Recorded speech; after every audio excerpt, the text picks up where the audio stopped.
এখন যারা নাশকতা চালাচ্ছে তারা শিক্ষার্থী নয়, এমন দাবি করেছে আওয়ামী লীগ। রাজধানীর ধানমন্ডিতে জরুরি সংবাদ সম্মেলনে দলটির পক্ষ থেকে বলা হয়, কঠোরভাবে বিএনপি জামায়াতের সন্ত্রাসীদের দমন করা হবে। বৈষম্য বিরোধী ছাত্র আন্দোলন রোববার থেকে অসহযোগ আন্দোলনের ঘোষণা দেয়। সেই প্রেক্ষিতে আওয়ামী লীগের পক্ষ থেকেও ওয়ার্ডে ওয়ার্ডে নেতাকর্মীদের জামায়াতের ঘোষণা আসে।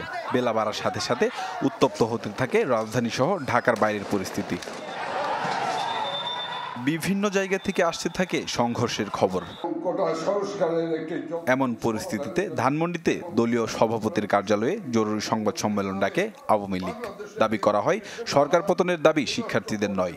এ সময় হুঁশিয়ারি দেওয়া হয় বিএনপি জামাতকে কঠোরভাবে দমনের।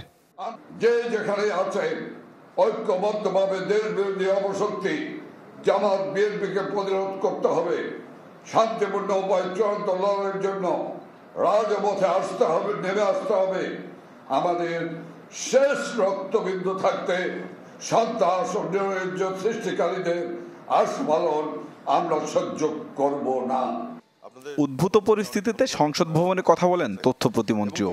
জানান, উত্তেজনা সহিংসতা কমাতে বন্ধ রাখা হয়েছে সামাজিক যোগাযোগ মাধ্যম। সামাজিক যোগাযোগ মাধ্যমে গুজব ছড়িয়ে টেনশন বাড়িয়ে উত্তেজনা তৈরি করে মানুষকে বিপথে পরিচালিত করে সংঘাত, সহিংসতা এবং মৃত্যুর ঘটনা ঘটে। এই ধরনের মৃত্যু বা এই ধরনের হতাহত এড়ানোর জন্য আমরা সাময়িকভাবে এই পদক্ষেপ নিয়েছি। সরকারের দাবি, সন্ত্রাসের পথ বেছে নিয়েছে বিক্ষোভকারীরা। এই ঘোষণা দেওয়ার পরে এটা অর্জন করতে যাচ্ছে তারা সন্ত্রাস এবং সহিংসতার পথে। সম্রাট হোসেন, চ্যানেল 24, ঢাকা।